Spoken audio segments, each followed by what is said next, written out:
Yeah.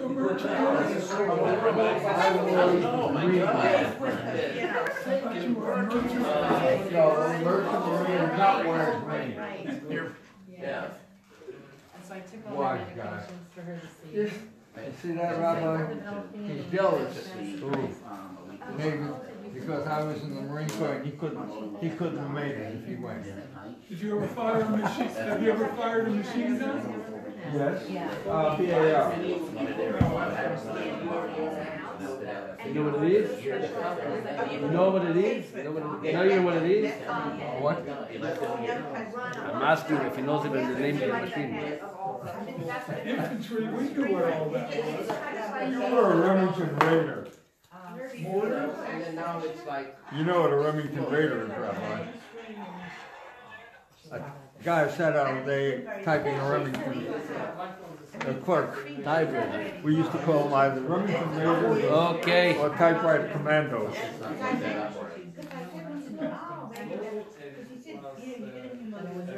Good evening, welcome everyone.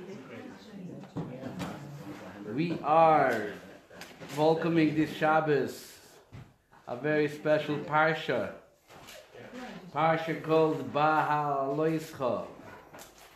Behaalotecha is Haneros 774 in Yuchumashim. The Parsha begins by first discussing the menorah and the job of Aaron to be responsible for kindling the menorah. Following it again, the deals with the Levites. After last week and 2 weeks ago with the Levites, we are continuing with how the sanctification of the Levites took place. Do you know that every Levi had to be actually lifted up and waved? Do you know that? Take a look on verse 13. Still gesund. I'm just going to put away my phone a second. You need some clothes and things for Ellen? I'm fine. No, thank you. Thank you.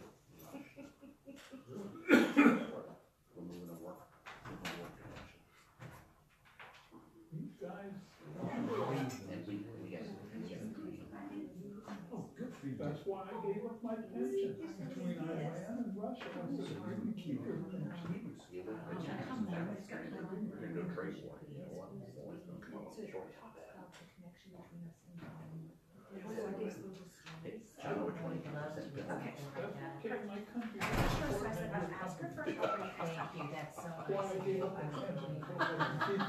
So the Levim were all picked up and designated.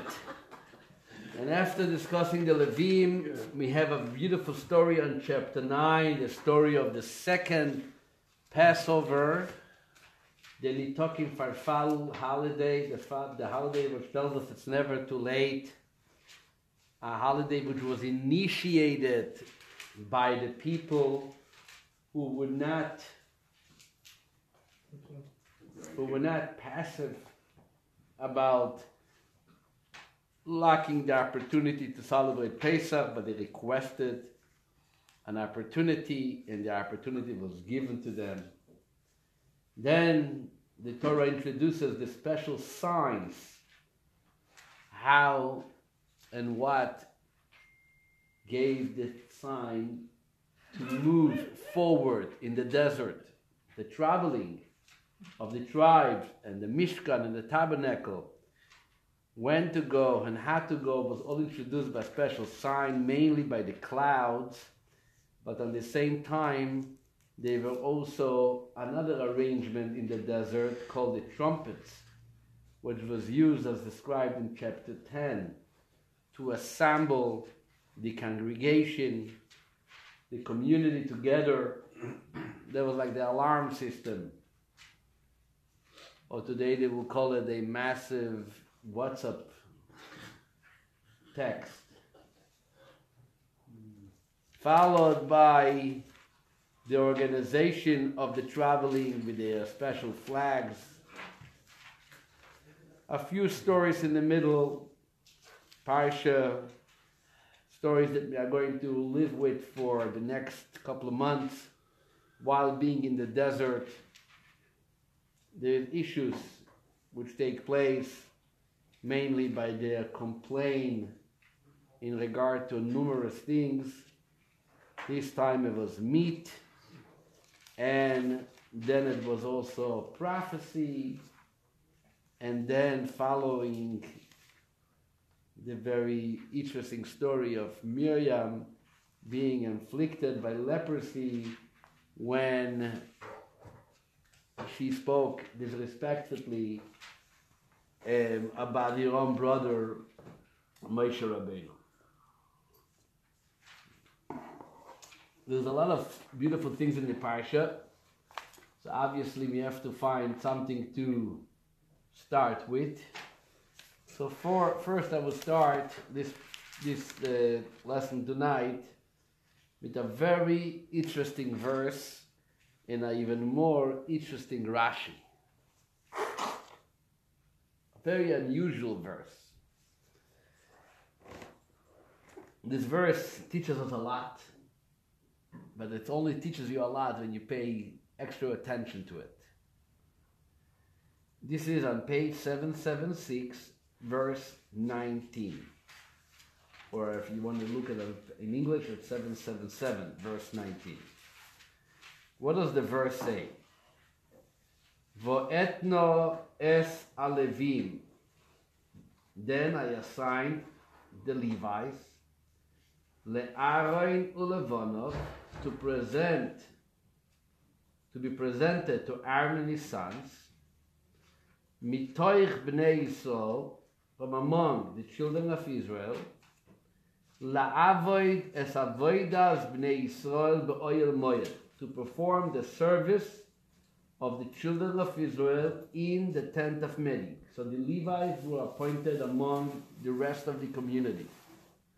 Ulechaper al bnei Yisrael, and to provide atonement for the children of Israel. Velo iye bivnei Yisrael negef, so that there will not be a plague among the children of Israel. Begeshes bnei Yisrael el hakodesh, when the children of Israel approach the sanctuary. This is an unbelievable verse. In one end, the verse absolutely says nothing. Nothing, I mean nothing new. What does it say? That the Levites were presented to Aaron. Do we know it till now? Was it said before? It was said before in a few verses earlier.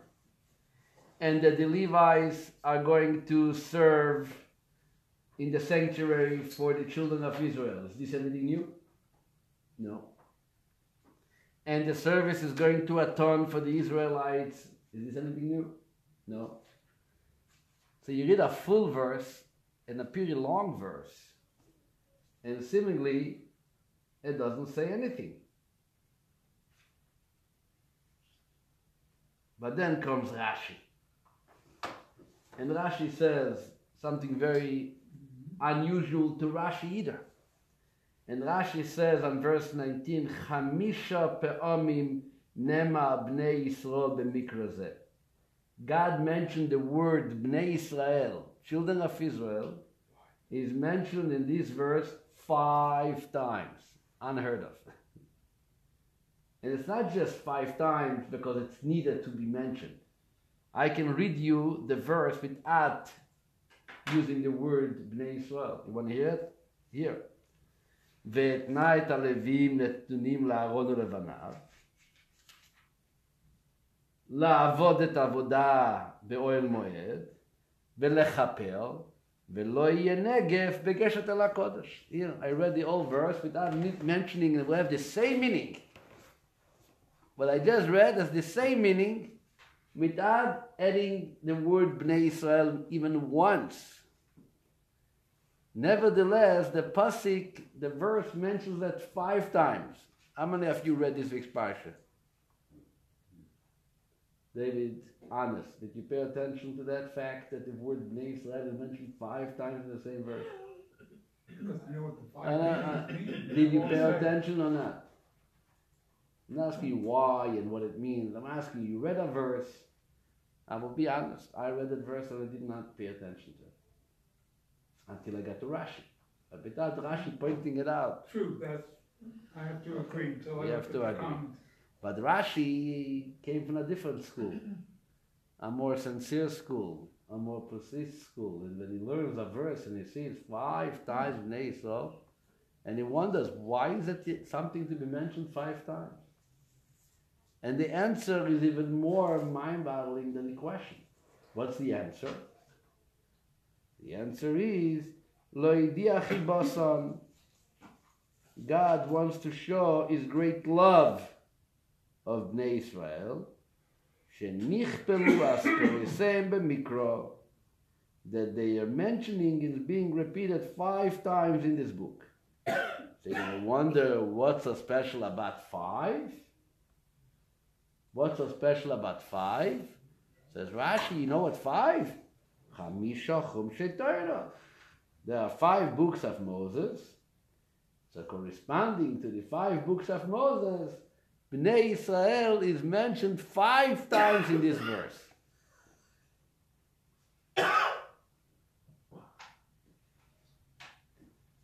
What's the connection? First of all, why do we suddenly need a mentioning in an expression of love? What happened?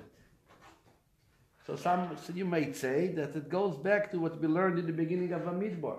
What did they say in the beginning of Bamidbar?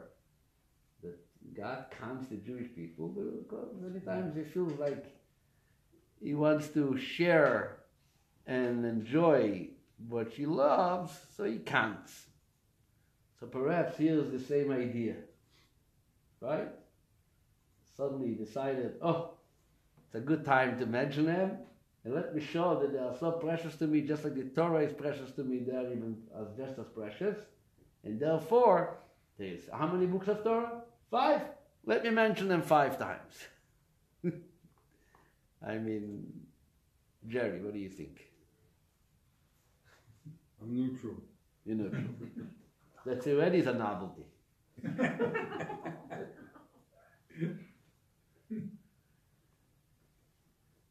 So some commentators say actually that what happens is that we need some attention here.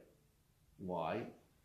Because you're starting off the Parsha, and who is getting a major job in the responsibility of the tabernacle of the Mishkan is Aaron. He is going to light the menorah. The second big job, who is getting? Aaron's tribe, the Levites. They're all being specifically honored, right? And what happens to the rest of the Israelites? What about us? You have to bring My a father was not a sacrifice. Kohen, not a Levi. What about me? Spear carrier. Comes the verse right away in this same Parsha when all the attention is given to the Levites and says, oh, you want to know where you are in the picture? Here you go. 1, 2, 3, 4, 5. Let me mention you 5 times. So you should know that my love to you is just as my love to my own Torah. So don't get this hardened by the fact that the Kohanim and the Levites are giving so much attention in this Parsha, in the last week's Parsha, because you're taking a major role in this whole spiel. 5 times you are mentioned. It's all about you. You are the center of it. This is what some commentators explain in this verse, in this passage. Some even see in this verse the source of calling 7 people up to the Torah. Usually when we read the Torah on Shabbat, how many people are getting called up? We have 7 people. We have a Kohen, a Levi, plus 5 Israelites. And then you have Maftir. Maftir is really not a part of the reading. Maftir is just repeating the last paragraph in order to say the Haftorah. But really the essential number of readers is 7. And if you want to know the sign, this is actually this verse. Verse 19. What does verse 19 say? Ve'etnait ha-levihim, so it mentions the Levi. Netunim le'aron le'bonov. presented to Aaron, so this is the Kohen, and then you have 5 times Israel. So here you have the 7 aliyot. This is actually one of the places in the Torah which hints to the Kohen, Levi, and 5 Israelites following him. Was? The Behaalotecha actually, he says that there are 5 different groups in the Jewish people, and that's why the Israelites are mentioned 5 times. The Behaalotecha says there is the Kohanim, then there is the Levim, then there is the regular Israelites who were born to both Jewish parents. Then is the Jews who converted to Judaism, that's the Gerim. And then there is the servants who were freed. You know, in the Torah time, and even in Talmud time, there was a famous concept called the Canaanite servant. The Canaanite servant was a non-Jew who served in the house of a Jew. And when he was servant, he was considered not a complete Jew. He didn't have all the obligations. Once he was freed, then is when his Judaism is confirmed and he turns to a full-fledged Israelite. So these 5, the Kohen, the Levi, the Israel, the Ger, and the Eved, and the servant who was freed, is alluded by the 5 times the word Bnei Israel mentioned in this pasuk. This is what the Behaalotecha says. Okay, so we started off with something good. But there is another expression of love, and this is what we want to talk a little bit about, is actually in the beginning of the Parsha and in the end of the Parsha. The beginning of the Parsha, what does it start with? And obviously the center of the Parsha. The beginning of the Parsha starts by Daber Hashem and Moshe Leimer, page 774, 775. By Daber Hashem and Moshe Leimer, Hashem spoke to Moshe, Daber el Aaron, speak to Aaron, Ve'omar to Elov, and you shall say to him, Behaalotecha es haneros, when you kindle the lamps, right? El mul pnei ha'meorot, towards the face of the menorah, yo'iru shivas haneros, shall the 7 lamps cast light to Gesund.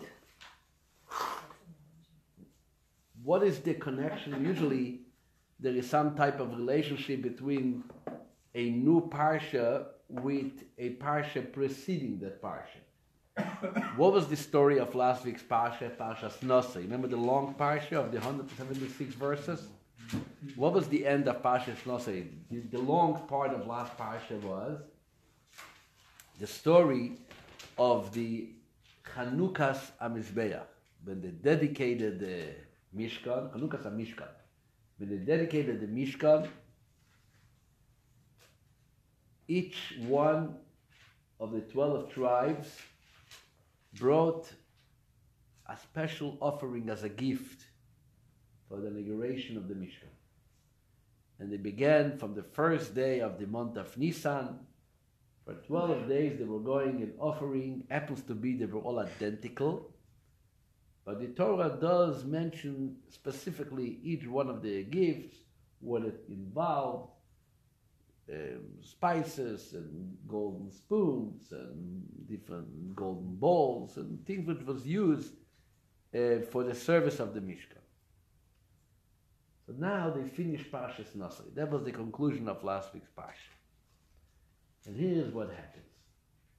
What happens is Aaron, who was the Kohen, and not only the Kohen, he was the Kohen Gadol, he was the great Kohen, the high priest, and his family, and actually his entire tribe, were not a part of this gift.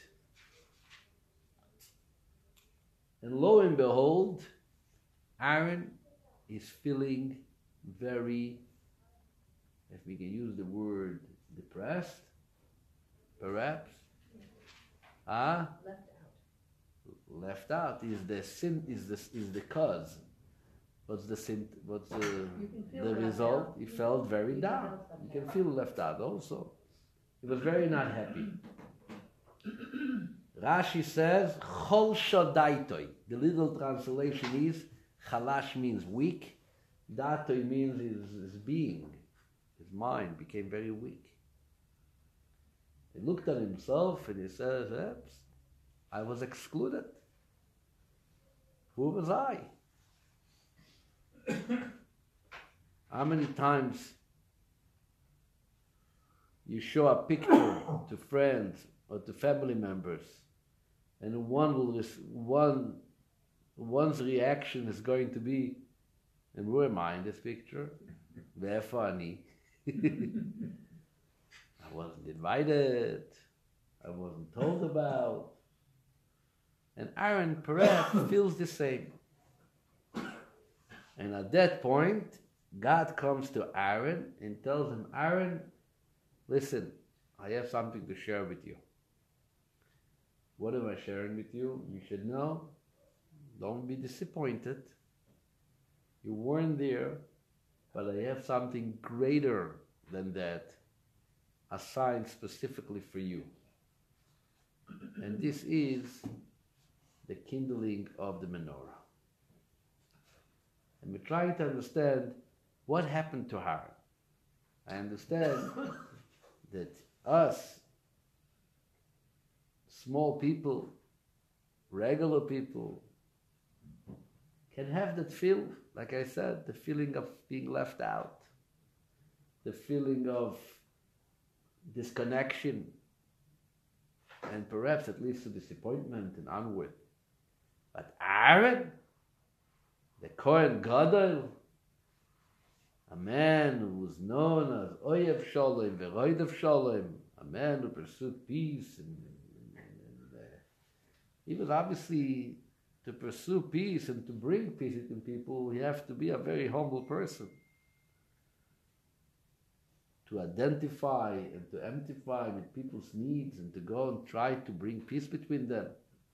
And he, Aaron, to suddenly feel like, oops, Mashu lo beseder, I don't feel right, I'm out, and God has to come and comfort them and say, Aaron, don't you worry, I have something for you too.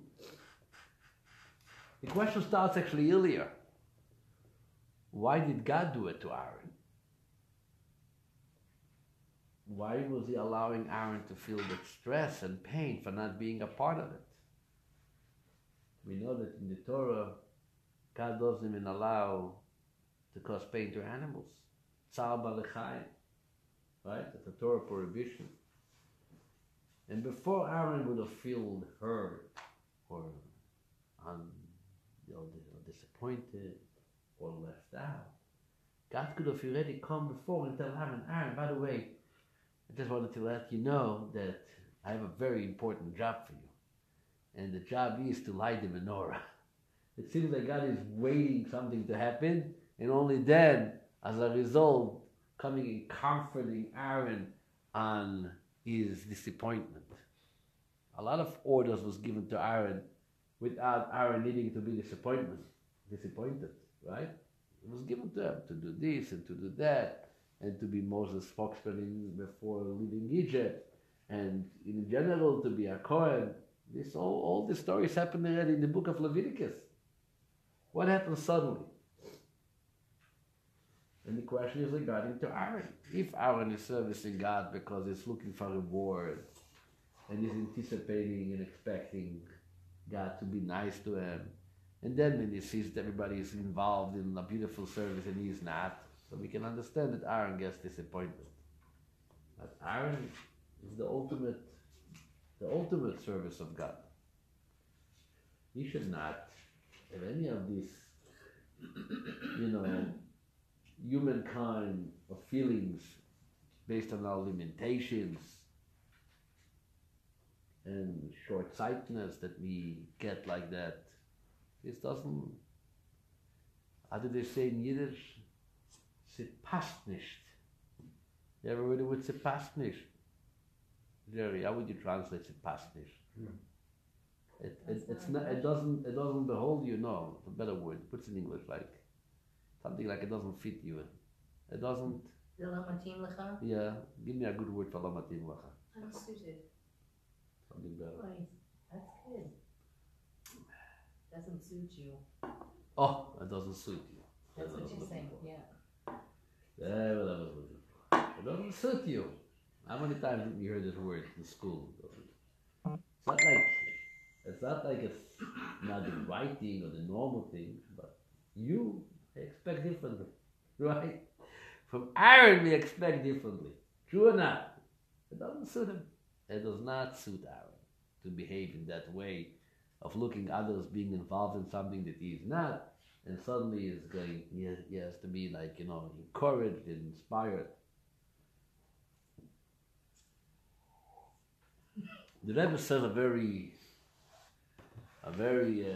original insight into that story. The Rebbe says that Aaron actually had a different thought on this whole idea of not being involved, so to speak, in the dedication of the Mishkan. When you dedicate something new, you invest in it, right? You want to make it very special. Extravaganza. Something's being dedicated. Something great is happening. Normal day to day, the house can be kept normally, but when you dedicate the house, you want to open it in a bank, right? When you take a child, you send him to school the first day, you want to give him a good feel. Every other day, get out of my car already. Come on, get going. Go. First day, you want to give him some taste. You want to make it exciting.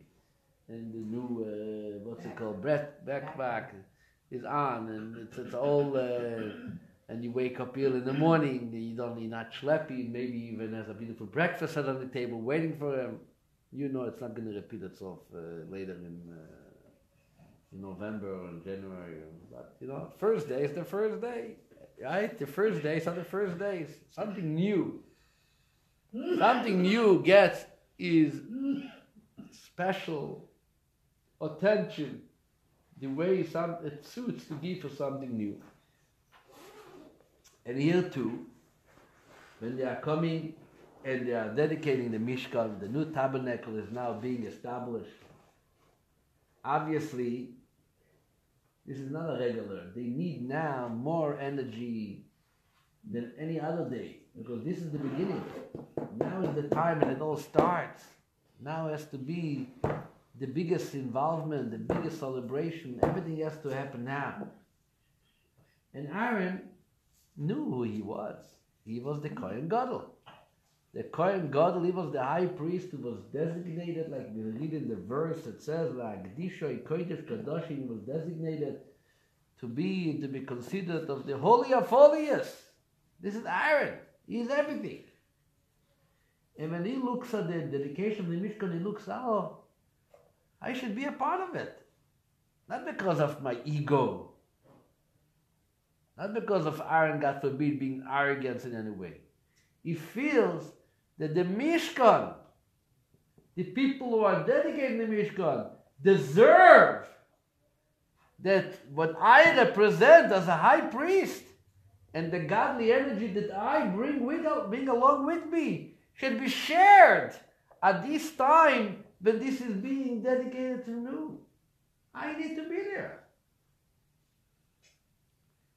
And Aaron, says the Rebbe, was sure that they deserve it all, and the fact that they don't get it, it must be that something is wrong with him.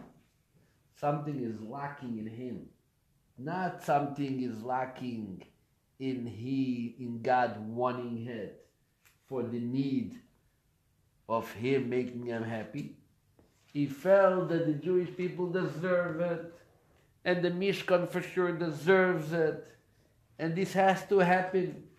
But now that I'm not here, Epis, something is wrong with me. I messed up somewhere,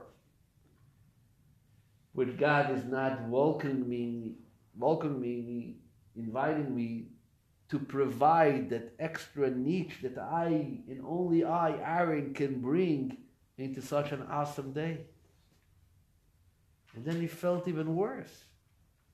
He sees that his tribe is not involved.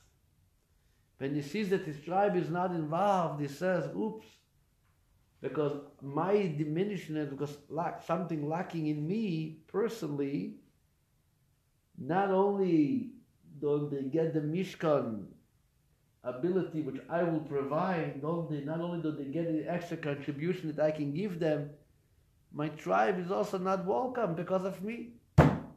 I am the one. I am the fault. What does a person do when he feels like this? What does a person do when he starts realizing and feeling perhaps that things are missing and lacking because of him? When he blames himself on a lack of something so important.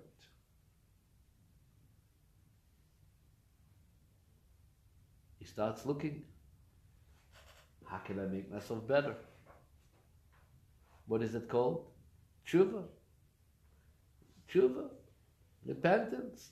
Let me dig in to some deeper resources of my own self and to see maybe there is something I can bring out which does not function on my so-called natural, regular day-to-day basis. And that's what Aaron did.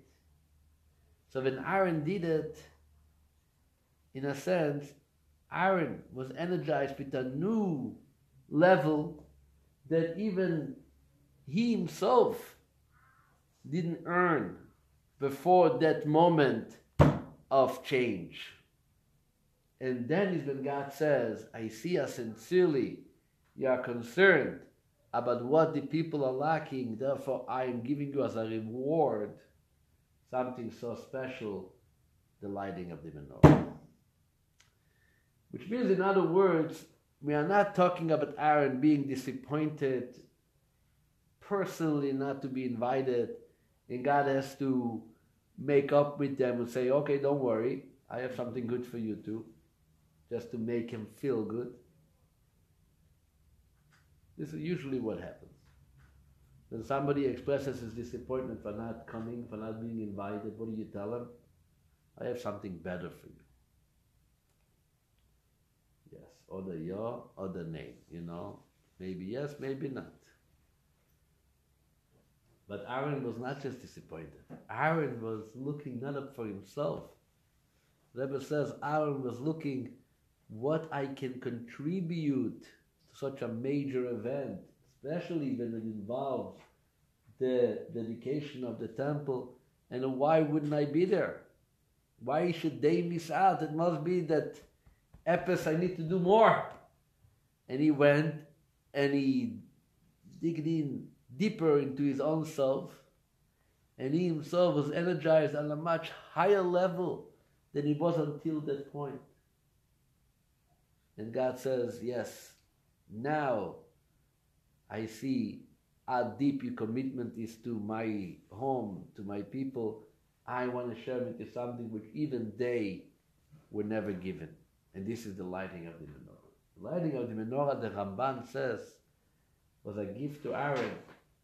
First of all, the Ramban says, Nachman says, technically, it was something that Aaron has that no one else has. What is it about the menorah what's the value of doing the menorah that doesn't exist in any other of the offerings? What? Not Hasidus. I'm talking even in technical things, physically. The Ramban says that God promised Aaron, I'm going to give you something which will be everlasting. Hanukkah. The menorah is one service which never ceased. You can be in W, Washington, and everybody's lighting the menorahs on Hanukkah. That's what the Ramban, Nachmanides says it. But this is one unique service that you don't have anything like you say, the Korban continues somehow. This offering continues. No offerings continue. There's no offering which continue. There's no Torah, there's no offering. The only thing which keeps on repeating itself year after year after year and all over the world, and the greatest publicity is the menorah lighting. Times Square, Kremlin Square, Westlake Center, David Schneider's area, right? Willows. Redmond Center. Redmond Town Center, that's right. It's everywhere. Eastside Torah Center. Everywhere. Which means that the menorah is arriving everywhere. The menorah is arriving everywhere in every time means that Aaron's job, Aaron's gift was something which will never disappear. This is the boot of Nachmanides. And obviously, the spiritual aspect of it is the fact that, like Rabbi Chaim mentioned, the kindling of the menorah and the 7 candles is not something which is only physically through the time that Aaron was lighting the menorah, as it's being discussed in Kabbalah and in Hasidus, that Aaron's kindling the menorah was kindling the lights of the 7 different type of neshamas which exist amongst Bnei Yisrael, among the Jewish people, and each one of them was kindled by Aaron the priest. And in today's day and age, when you see a soul is burning, and which soul is not burning, so you should know that it comes from Aaron. Aaron is called in Kabbalah Shushvina de Matrenusa. You know, when you go down the aisle to a chuppah, the groom has a escorter, and the bride has an escorter. So in the marriage of Jewish people with God, so who is escorting? Who is it's called in Yiddish, the Unterführer. Who is the escorter? So it says that Moses is the escorter of God, the Chatan. Aaron is the escorter of the people, the Kala. He brings the bride to the chuppah, and Moses is bringing God to the chuppah, and together we reunite under the chuppah. But Aaron is the best man. What do you call it? Yeah, Shushmini, that's called in Hebrew.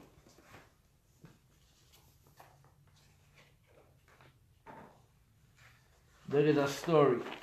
The story I shared with you once in Shul. There's even a video on YouTube. You can hear the individual saying the story himself.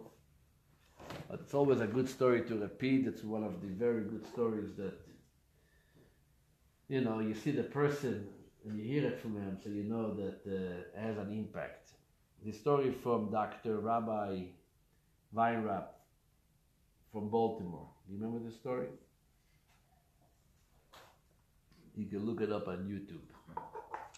My meetings with the Rabbi. So the story is that Dr. Tzvi Hirsch Weinrab is the CEO, the director of the OU. He's clearly not a Lubavitcher, not even a Chassid formally. He tells the story. He speaks the story in a public event of the OU organization of many rabbis, and he says it happened to him personally.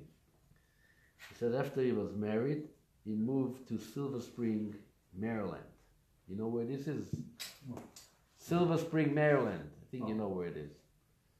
And he says there he went to the local university and he became a professor for psychology. Psychology? Professor in psychology. You know, this must be Chacham Mikol Adam, right? The wisest of all men. And at the same time, he began also sharing classes in Talmud. He gave college, he gave classes in Talmud. He was in his mid-30s. And he was bothered with all kinds of questions. And mainly his question was also personally, should he designate more time for Torah study? Or should he give more time in his practice, or to continue his practice of psychology, or stop his practice of psychology? And additional also philosophical questions which were inflicting him, bothering him in his personal journey of life. Psychologists also need a psychologist, right? To the point that he says, like it says by Aaron in this week's Parsha, he became depressed. Depressed, he said. That's what he says. He was confused. Imagine you don't know where am I going. I have no direction in life. One thing is not to live up to your expectations. You work with that one day more, one day worse, but not to know. You're standing on a intersection. Where am I going? Should I go to yeshiva? Should I go to church? Should I go to the store? Should I go watch a movie? I don't know. They all look like the same to me, and I have no plans, no directions. He spoke to a few of his friends. Maybe they can help him. So one of them told him, you know what? I have advice for you. You should try to meet the Lubavitcher Rebbe. He can help you. This is February 1971. That's what it says in the story. February, it's in, like I said, it's on YouTube, on Gem, you can watch it. It's under the title, My Encounter with the Rebbe. One of the encounters is Professor Rabbi Weinrab. So he says, this is February 1971. I called the Rebbe. The Rebbe didn't pick up the phone. The Rebbe's secretary picks up the phone. And he says in English, who is this? So I said, a Jew from Maryland. And I wanted to talk to the Rebbe, and he started sharing some of his problems. While being in the phone, Rabbi Weinrab said, the secretary was relating my conversation, repeating it in Yiddish, which I then realized when I heard suddenly the Rebbe's voice. And the Rebbe says in Yiddish, Zogem, tell him. The Rebbe tells the secretary to tell him, but the Rebbe used to go up a lot of times on the phone, many times the Rebbe used to go up on the phone while the secretary is speaking to an individual. The Rebbe, so to speak, spoke to the secretary, not to the person directly. He didn't speak on the phone directly. The Rebbe says, Zogem, tell him, there is a Jew who lives in Maryland, and you should go, and he can talk to him. He's going to help you. And tell him that the name of this Jew is Weinrab.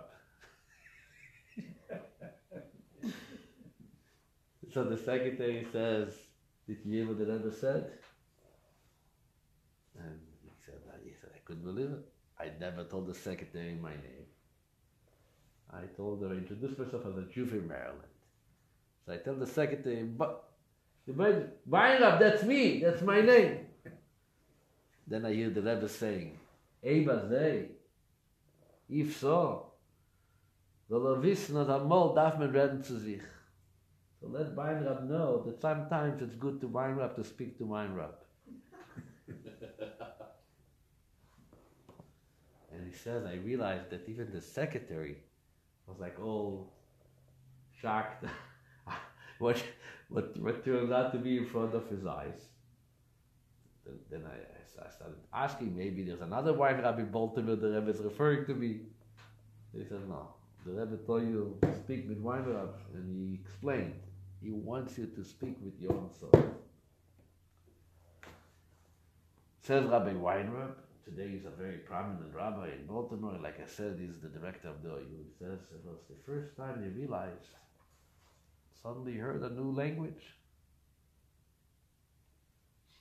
Someone is asking you or telling you, you should trust yourself a little and make some decisions for yourself. And stop fumbling around with this question, should I do this, should I do that? Stop blaming and looking for adversaries to be answered. Mr. Weinrab, talk to Mr. Weinrab, and he's going to tell you exactly what you need to do. Just be honest with yourself. Tune into yourself for a minute, honestly, who you are and what you need to do. And you're going to find out what Mr. Weinrab needs to do according to the instructions of Mr. Weinrab. Did you find this story on YouTube? Are you looking it up? No. No, Baruch Hashem. Right? Basically, like he says, what I understood the Rebbe is telling me, you're looking anywhere else, alternative resources for inspiration, for answers. You're not a child. You're 30 years old, man. You're teaching Torah in the public. You have to be a little more confident with yourself. The time has come, he says, the Rebbe told me, start listening to yourself and stop constantly relying on what others are going to tell me what to do. And at that moment, I decided to be a little firm with myself, he said. Instead of jumping, dancing in 2 weddings, what they call, right?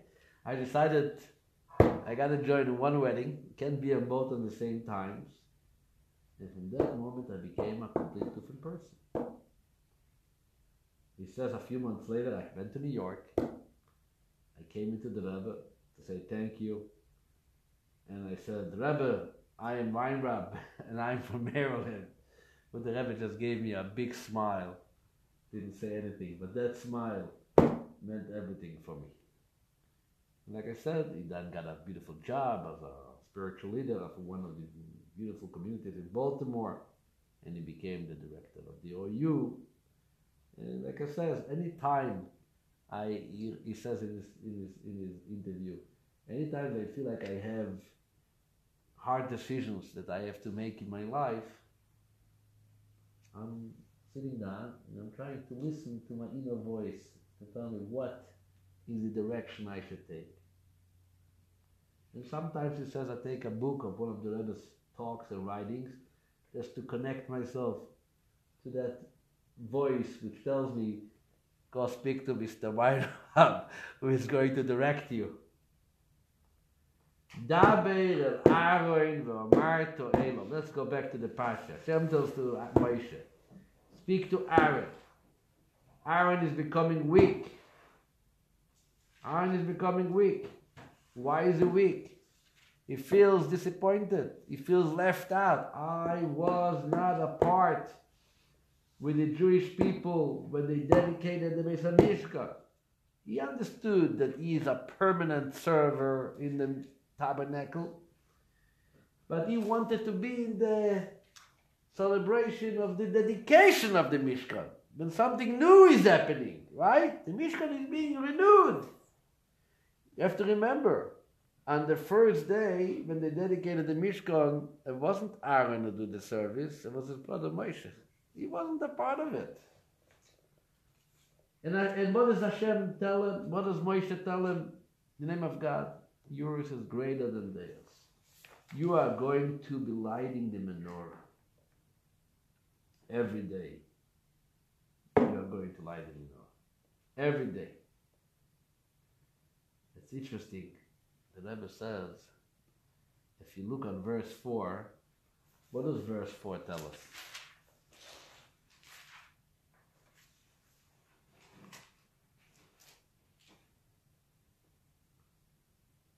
Bezeh masa menorah.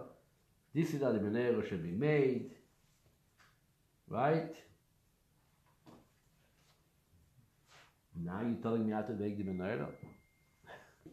The menorah was already told in Parsha's Truma. You don't remember the story and we were told that to make a menorah? What is suddenly verse 4 coming and telling us again about making the menorah? And the word is that the menorah was supposed to be made in a way not just to create a utensil.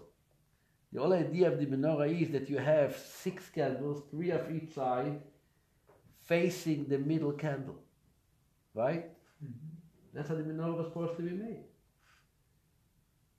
And how is it happening?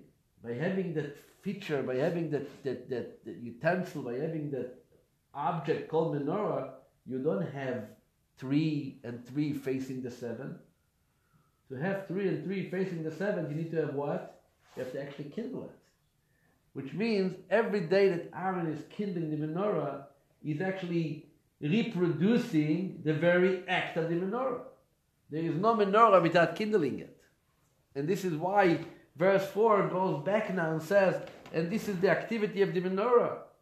The activity of the menorah has to be, now when you're going to light it, we're going to accomplish his work. Because like the verse says, it has to be mikshah, it has to be, carved out or pressed out from one solid piece of gold, right?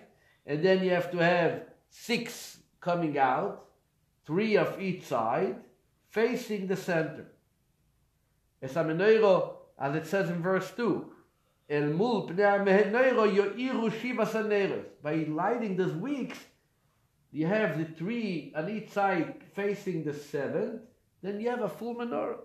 But this full menorah is only happening when you kindle it.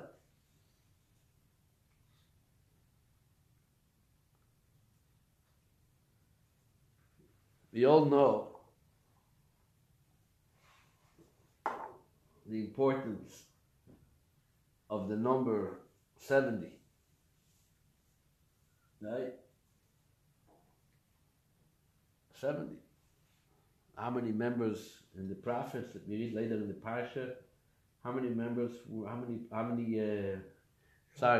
In the Supreme Court in the Sanhedrin? How many members were there?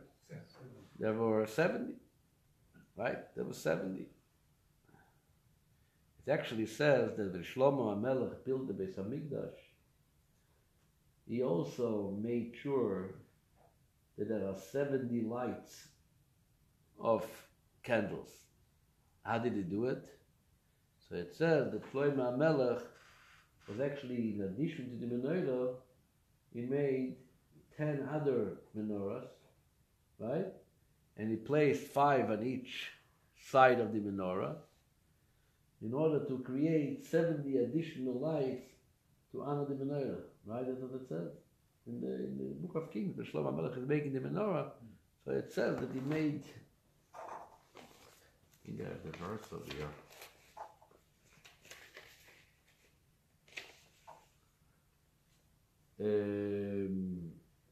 What does it say?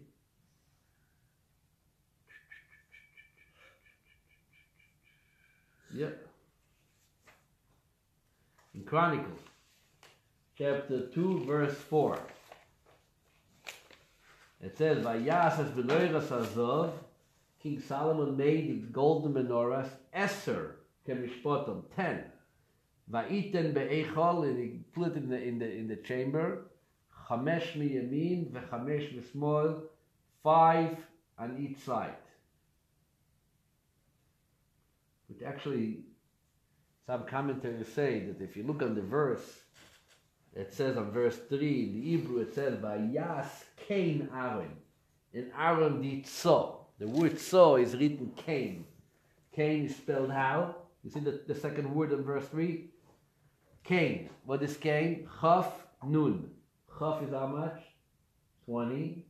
And Nun is 50. So Vayas Cain Aaron, 50 plus 20 is 70, which means that in the verse which talks about the menorah, is already alluded that's what's going to happen in the ultimate menorah in the Beis HaMikdash, when King Solomon is going to create what? 10 menorahs in order to shed 70 lights. How does it create 70 lights when if you take 7 from the menorah itself? I'm saying, Then besides you the have menorah, 63, but if you divide that in half 5, it's not divisible. I don't understand asking. You have 70 lights. He has 10 menorahs, which each one had 7 candles. And that would 10 times 7 is 70. then you have plus the 7 from the menorah. I'm not talking about the menorah, that was the menorah itself, was 7. Yeah. The menorah was 7. Then he put 5 menorahs on each side, which each one had 7 candles, so it's 10 times 7. So we had 77. Yeah. Right. 77. 77. That's why we always go for 770, don't you know? But he was having he was having the 10 menorahs is actually alluded in the word Cain, which obviously, like I said, the number 70. When Moshe Rabbeinu told Hashem, I can't carry it myself, what did Hashem tell him? Take 70 elders. The Behaalotecha actually says that the number 70, we see that when the Jewish people came down to Egypt, they were 70. That was the complete number that they started as a nation. How many nations are there altogether? We also count always the 70 nations. Actually, if you look in the Behaalotecha on this week's Parsha, he counts 70 different names for God,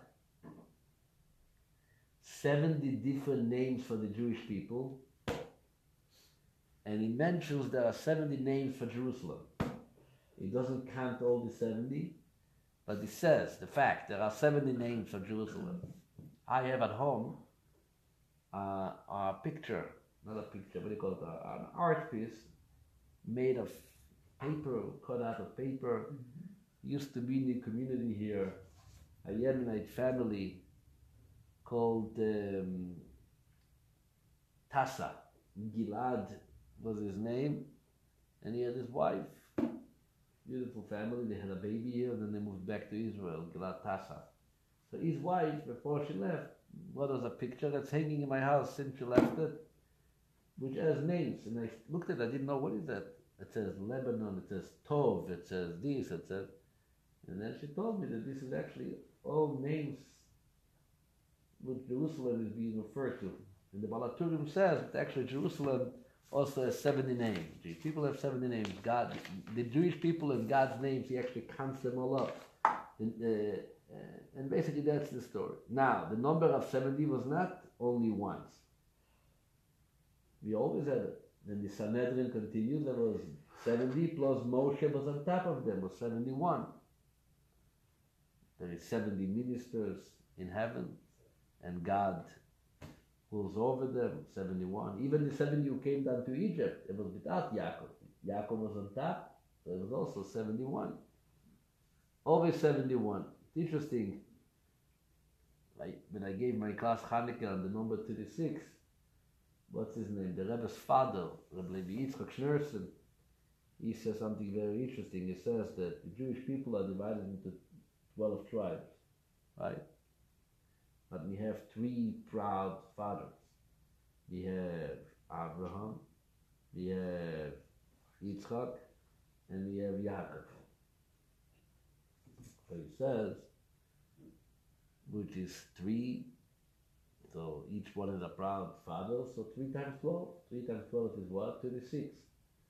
So he said, that's why when the Sanhedrin are sitting in court, you need to have a majority of 36 members in order to determine a ruling. Why 36? Because this is such an important number by the Jewish people, like they said, the 3 patriarchs doubling the 12 tribes, and you need to have something at least this important, a majority of the 70 shall decide the verdict for the good or for the better. But anyway, this is the point. Remember, as we move away from the Parsha, the most important thing to remember is that Aaron was realized, like Rabbi Mr. Weinrab, it's all in your hands. Aaron, don't worry. Tap in a little deeper to yourself, and you're going to become the source for light and energy for everybody else in a way that it will even be greater than what they got. Now I'm going to give you an announcement as we finish in the class. And the announcement is, God willing, Sunday, June 10th. You know what happens on Sunday, June 10th?